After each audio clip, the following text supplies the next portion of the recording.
Shri Beleshwar degree महाविद्यालय पक्षरु चलिथिबा 7 दिनिया शीतकालीन शिविर उद्यापन हो जाइछि।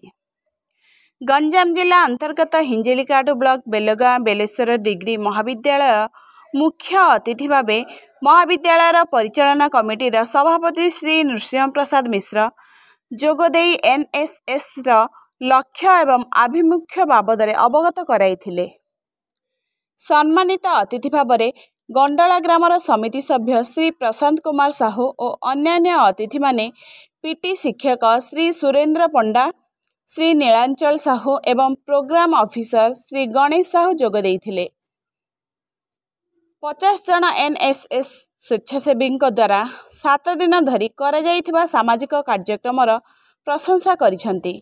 शिविर रे नारी सशक्तिकरण, बाल्य विवाह को रोकिबा, स्वच्छता, परिमल व्यवस्था, पॉलिथिन वर्जन भली सचेतनता कार्यक्रम रैली माध्यम करा जाइथिला।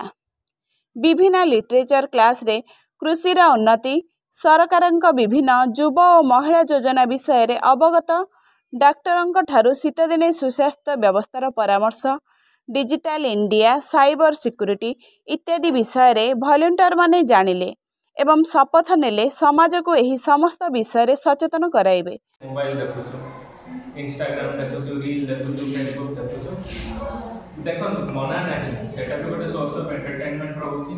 खालटारे बसेले मुड खराब हो, आपण देखि कि एन्जॉय करूछंती करन, किंतु एते राती पर्यंत नुह।